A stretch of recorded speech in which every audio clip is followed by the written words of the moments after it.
Mark சுவிசேஷம் 3ஆம் அதிகாரம் 14வது வசனம். அப்பொழுது அவர் 12 பேரை தெரிந்து கொண்டு அவர்கள் தம்மோடு கூட இருக்கும். பார்த்தீங்களா? தெரிஞ்சு கொண்ட நோக்கம் எதுக்கு? நம்மெல்லாம் என்ன செய்யணும்? கர்த்தரோடு தம்மோடு கூட இருக்குதான் தேவன் தெரிஞ்சு கொண்டார்.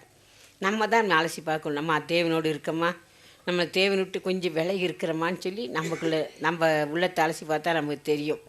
தேவனோடு இருந்தால் நமக்கு உள்ளத்தில் பெரிய சமாதானம், சந்தோஷம், பெரிய மகிழ்ச்சி இருக்கும்.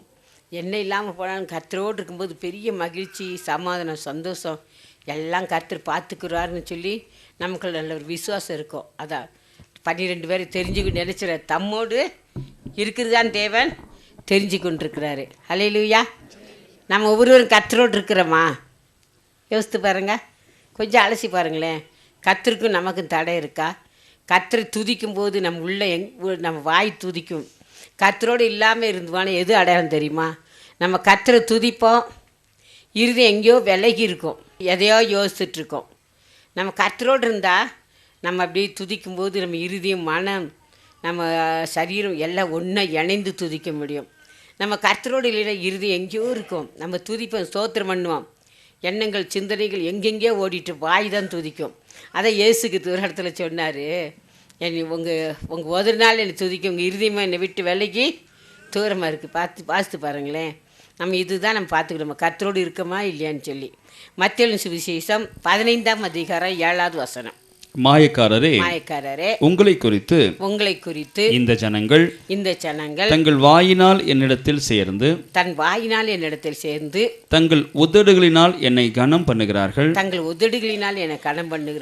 அவர்கள் இருதயமோ எனக்கு தூரமாய் விலகி இருக்கிறது. பார்த்தீங்களா அருமையானவர்களே? நம்ம கர்த்தரோடு இருந்தால் என்ன செய்யும்? நம்ம இருதயமும் துதிக்கும், நம்ம உதடும் துதிக்கும், நம்ம என்ன செய்யும்? வாய் நம்மளை கர்த்தரை முழு மனதோடு துதிக்க முடியும். அதில் தான் நம்ம பார்க்கணும். அப்படி இல்லைன்னா இன்னைக்குள்ளத்தை நம்ம அலசி பார்ப்போம். ஆண்டவரே, நான் என் இருதயம் எங்கேயோ விலகி இருக்குது, உண்மைதான் ஆண்டவரே, நான் உங்களோடு இருக்கக்கூடிய எனக்குள்ளே வாங்க, என்னை குறையெல்லாம் காண்பித்து என்னை சரிப்படுத்திடுங்க, பெரிய காரியத்தை செய்யுங்க, பொறுப்படுத்துக்கோங்கன்னு சொல்லி நம்ம ஆண்டவர்கிட்ட கேட்கணும். ஹல்லேலூயா. கர்த்தரோடு இருந்தால் நம்ம என்ன செய்ய? இருதயமும் துதிக்க முடியும், மாம்சமும் துதிக்க முடியும்.